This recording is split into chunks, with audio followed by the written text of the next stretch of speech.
This is a common question that I get on this YouTube channel all the time. Can I still follow the Mediterranean diet if I'm avoiding eating fish or seafood? And as a medical doctor, people commonly ask this because there are so many different reasons that people might want to avoid eating these kinds of things. In this video, we're going to cover the top 3 reasons why somebody might be hesitant about eating fish. By the end of the video, we're going to understand what kinds of nutrients fish provide us so that if we are avoiding it, we know how to substitute it with other food sources instead. Hey there, I'm Dr. Anna. I'm a medical doctor. I was trained in Italy. And on this channel, you're gonna learn how to master your health with the Mediterranean diet. Okay, let's start by breaking down these top 3 reasons why some people are going to be hesitant about eating fish. And the first reason that's pretty obvious why somebody would need to avoid it is if they have an allergy. Now, shellfish and other types of fish are a common allergen. This is why a lot of food manufacturers like to put the allergen criteria and list shellfish as one of those sources. Often people who have allergies to fish or shellfish get very severe reactions, so severe in fact that some people might even wind up in the emergency department if they come into contact with it. So since the Mediterranean diet has so much fish and seafood in abundance, in the types of dishes that are eaten, it's no surprise that people who have one of these fish allergies are really insecure about following the Mediterranean diet, and they might be unsure if they can do it correctly. All right, second most common reason that people are going to be hesitant about eating fish or seafood, and it's because they absolutely dislike the taste. Now, it's no surprise that fish is extremely smelly, especially when it's still raw. If you've ever walked through a fish market before, you're going to be overwhelmed by the smell, and that's just part of the territory. It's just one of those things. Some people are more sensitive than others to things like smells. If we come into contact with a bad smell, it's no surprise that we're not going to want to eat something that smells like that. It's a huge turnoff. And what's the third most common reason a lot of people are hesitant about fish or seafood? Well, it's because they're a little bit worried about things like heavy metal contamination, specifically mercury, that can be found in high levels in some types of fish. And this is a really important one to address because it is absolutely something we need to pay attention to when we're selecting the type of fish or seafood that we want to incorporate into our diet. Now, I go into a little bit more detail about which fish are the best to select if we're trying to avoid too much heavy metal contamination in our diet. So you can check out that video up there if you're interested. But here's a good take-home message to keep in mind. Fish that are higher up in the food chain are often fish that are larger and older.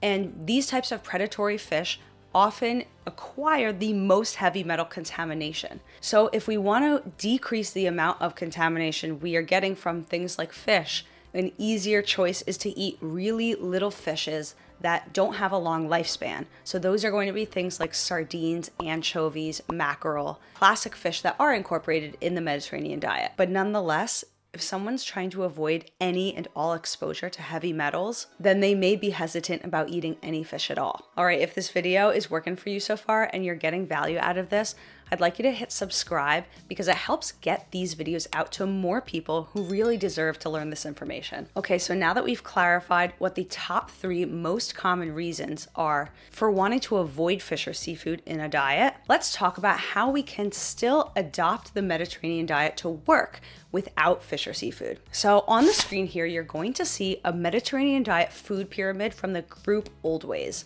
And I like this food pyramid because it's pretty accurate to what the Mediterranean diet portrays, but it's also just really nice visually. So of course, you're going to see that fish and seafood is smack dab in the center of it. And it's in the middle of the pyramid because it's trying to portray the idea that fish and seafood should be eaten at a moderate amount in the diet overall. It's not at the bottom of the pyramid where those are foods that are going to be vegetables, fruits, whole grains, legumes, lots of plant foods, which should be eaten in abundance at almost every meal, but at least every day.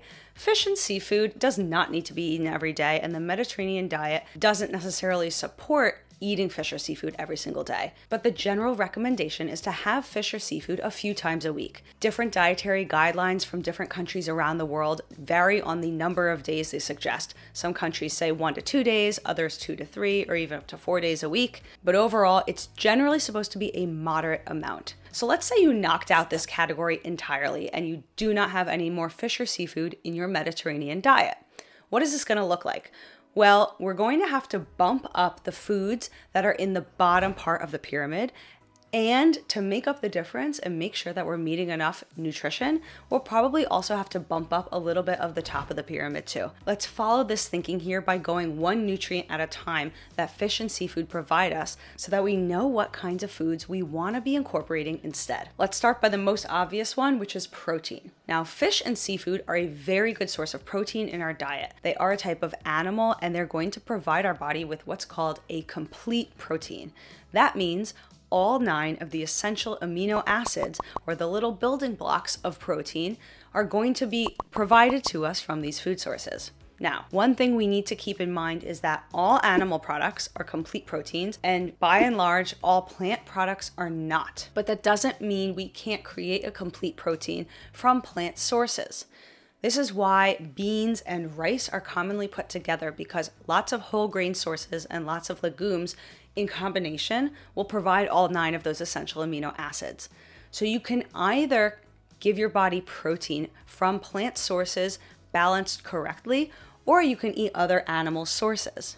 Now, if we're still following the Mediterranean diet principles, we want to incorporate a little bit less red meat compared to other types of animal products.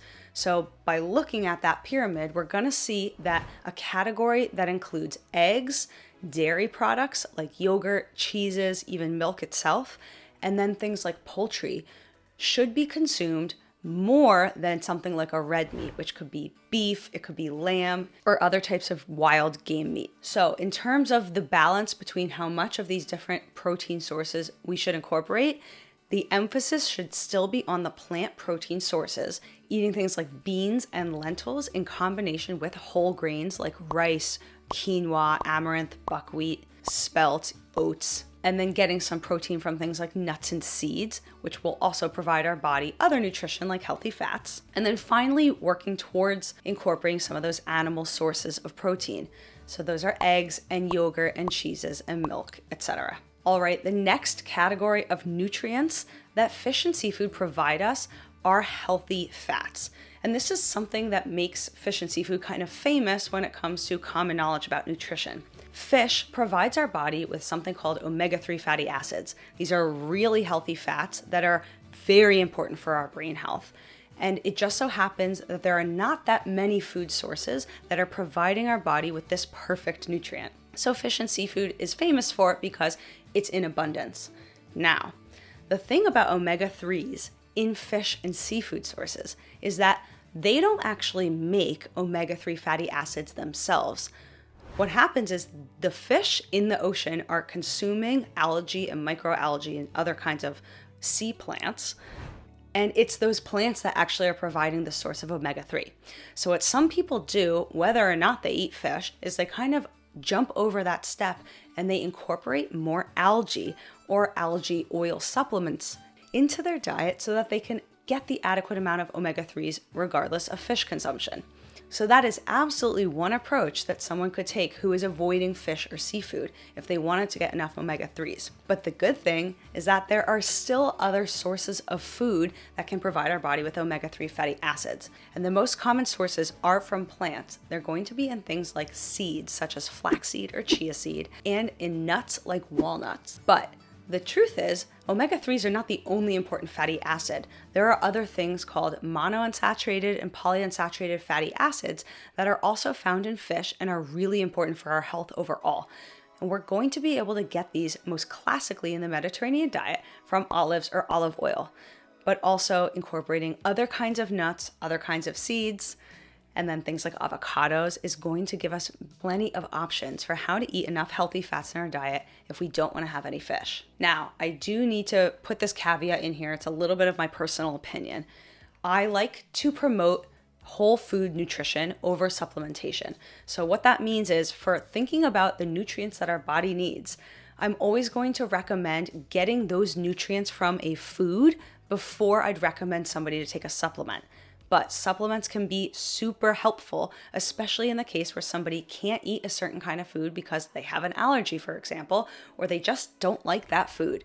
And so somebody who wants to have enough omega-3s, but they're not in a situation where they can find good sources of algae, and maybe they also have a nut allergy and they're not going to eat something like walnuts, those people could be a good candidate for something like a fish oil supplement. But just keep it in mind, it's something you can always talk to your doctor about if you have questions. And for a little bit of a deeper dive about omega-3 fatty acids, if you are curious about this topic, I have a video up here where I talk a lot about omega-3s in our diet, all of the other sources that you could be eating, so check out that video if you're interested. All right, what's the last group of nutrients that fish and seafood provide us that we'd want to make sure we're getting enough of if we're avoiding these foods? Well, that's minerals, things like iodine and selenium. Now, these kinds of minerals are not actually found in that wide of a variety of food sources. And this is partly why salt in the United States can be iodized or iodine supplemented, because it's a really easy way for people to get enough iodine into their diet. Now, iodine and selenium have different functions in the body. You can think of this as iodine is really important for thyroid health, selenium is important antioxidant, but they have multiple roles and they're essential nutrients regardless of what food someone's eating. So if we're avoiding fish and seafood, a good way to incorporate these in is, like I said with iodine, is to have an iodized salt. It's very cheap. It's pretty much going to be found in any kind of grocery store. You just have to check the labels to make sure it says iodized. But other sources of iodine and selenium in our diet are lots of other animal products, things like milk, eggs, or other kinds of meat. But keep in mind, as we know, the Mediterranean diet does de-emphasize animal foods over plant foods. So if we're thinking about our plant sources of some of these minerals, seaweed is another great option, as well as other types of nuts that provide tons of selenium, things like Brazil nuts, macadamia nuts, or hazelnuts. Now, I'd like you at this point to comment below and share with us which of these foods you would consider incorporating into your diet if you're not eating them already. And if you are a fish eater, and if you just can't manage to avoid fish because you love it so much, comment below and share with us what types of fish you're typically eating in your Mediterranean diet approach. It's just so great to read all of your comments, sharing your recipe ideas with each other. That is what makes this community thrive. And if at this point you're interested in learning a little bit more about the types of fish people are typically eating in a Mediterranean diet, I have a video up for you here. I break down the most common fish that are incorporated into Mediterranean dishes, and it gives you a really helpful little acronym to keep in mind. So check out that video and I'll see you in there.